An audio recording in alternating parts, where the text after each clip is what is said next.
Hello Bean Boys, or should I say boys from the Bean? I don't know. I've made an entire custom hood for the Bean families of The Sims 2. Now they have a lot of memories, ancestors, and much more. Welcome to Binwood Unleashed. Available for downloading my Tumblr and also on Mod The Sims. In today's video, we're going to explore this brand new version of Binwood and the process of creation behind it. If you love The Sims 2, then please subscribe, leave a comment, and let's go. Yes, originally the Bean families of The Sims 2 had no lore, no background at all. They were pretty flat, as if they were made in The Sims 4 instead of 2. The pre-made Sims of this game have a lot going on, but when a family could be found in the Bean, that was never their case. This has always bothered me to the point I would always delete these families. Then people started saying that deleting Sims from the Bean caused corruption, and I stopped. But guess what? It does not. It is totally safe.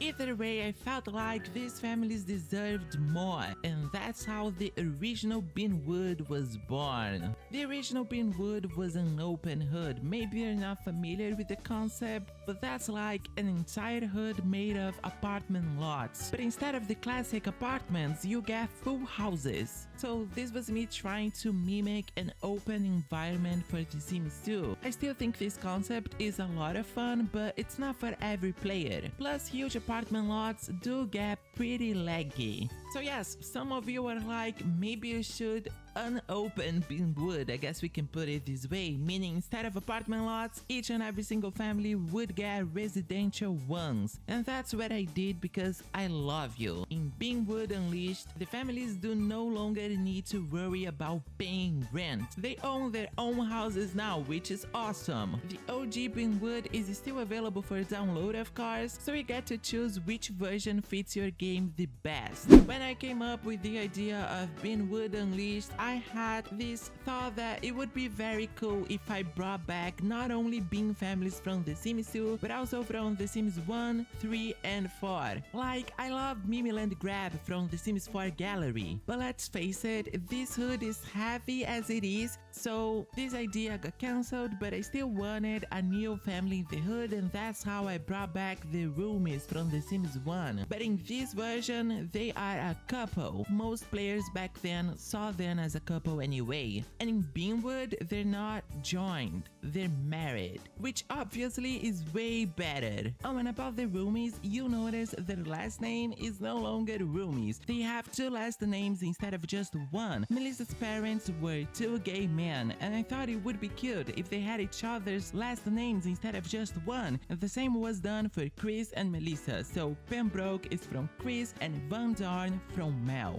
By the way, let this video be an eternal feedback channel between you and me. If you're playing Binwood and you notice anything wrong with it, please let me know in the comments of this video and I will fix it and update the hood. This is not Sims 4, I'll be actually fixing stuff, but I need to know they need to be fixed. Like, someone noticed that Sarah Cat didn't have a job when she was supposed to, so I fixed it. Positive feedbacks, of course, also welcome, so let me know if you're playing Binwood and how that's going. Now let's talk about everything new the Bean families are getting. Well, in the pre-made base game hoods of The Sims 2, the family trees follow a pattern not every single player knows about. For every living sim, there are at least 6 dead ancestors. They can be shared between family members, such as siblings, but let's say a living couple with 2 kids. The mom will get 6 dead ancestors from her family, and the dad 6 dead ancestors from his family as well. Not just any ancestors, but parents and grandparents. So the families are at least 3 generations long when the game starts. This gives much more depth to the pre-made, but the Bean families didn't get that at all. Of course, they do in Binwood. There are a lot to explore when it comes down to their new family trees. A bunch of new names and origins, and this is also true for NPCs and townies. Everyone has a past in Binwood. Oh, and I also kept dead Sims married in the family trees, just like in the pre-made hoods. When it comes down to seasons and the weather, Binwood is in the desert, so it's very hot. Instead of the classic 4 seasons, we get 3 summers in a row and then a fall. That's also why you'll notice that in every single Binwood home there's a bunch of ceiling fans, as it's always pretty hot in here. And also there's hidden lamps inside of the fans, so they provide both light and a way to keep the Sims cool. This is something I'm really proud of coming up with. Another aspect of the game are the memories. The toddler memories specifically also follow a pattern where usually a Sim remembers getting potty trained first, then how to walk, and lastly how to talk. I've also followed these in Binwood, and on top of that, give a bunch of new memories to each Sim. So let's explore my ideas behind the memories a little bit. I believe the memories can tell a lot about a Sim's past. We can see in Cre's memories that she remembers kissing a bunch of boys, but all of these memories are negative ones, cause that was she trying to be straight. She's not. In Samantha's and Peter's memories, we can see that they had David while in college, and so they remember having him as a negative memory. Dora's memories are a little bit more dark. When she was just a child, Dora burnt omelets, which led to a fire that then killed her sister. Dora tried to save her sister but couldn't. Then her mom started to hate her over the death of her sister, and well, she got a pretty rough childhood. She was also the one in charge of teaching toddler David, since his parents were in college. The Nilsson kids also shared a tough past. They remember their biological parents either dying or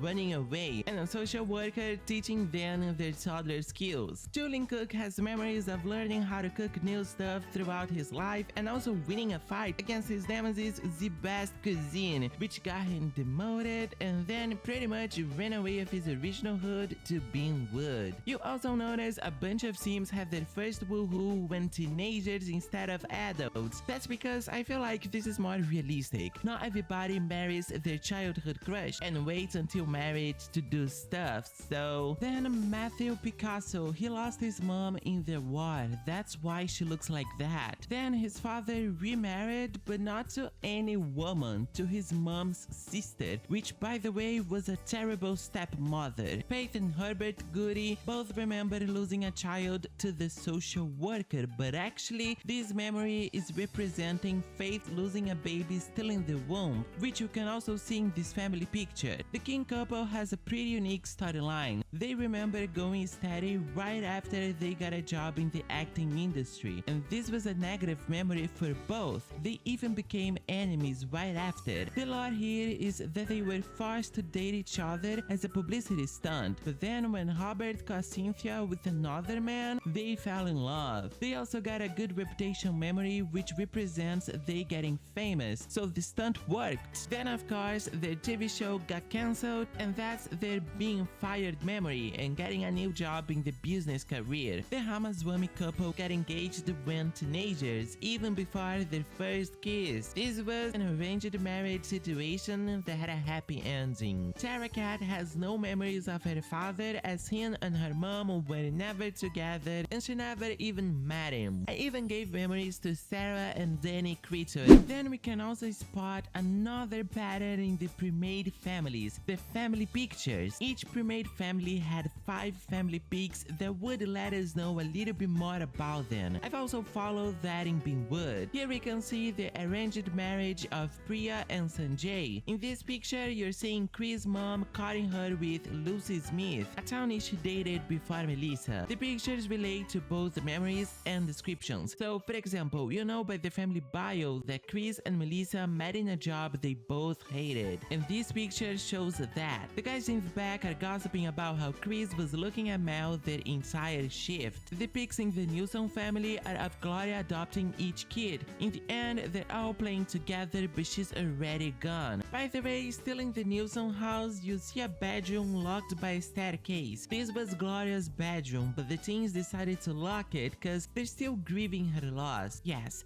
there are a lot to explore in Sims memories and pics here, but let's talk about the districts of Binwood now. Instead of street names, you'll notice the lots with the same terrain will share a district name plus a number. In the Rosemary district, you'll find the Bean couples, Goody, Picasso, Ramaswamy, and Roomies. In the Bauhaus, the Pet families, Kin, Rosalind, and Cats. In Honey Hill, you'll find the families with kids, so Gafgan, Ultimas, and Nilsson. In West Mirage are the families I didn't know where to put. So the traveler and the cook. Barrel Row is our business district. We have some amazing community lots here for the Bean families to visit. Finally, Ashfield is the poorest area in Binwood. Originally, this area would feature a dump lot, but I ended up bulldozing the lot because it was so loaded, I fear it would lag people's game. Now, all of these houses and community lots were not made by me. I don't know how to build. That's why in the Welcome to Binwood screen, you'll notice 3 names: Angela Esther The Sims, Catherine TCJD, and Julie Sims. These ladies are awesome and they let me borrow their awesome lots. None of these would be possible without their creations, so Binwood is not only mine but also theirs. I did decorate the houses myself.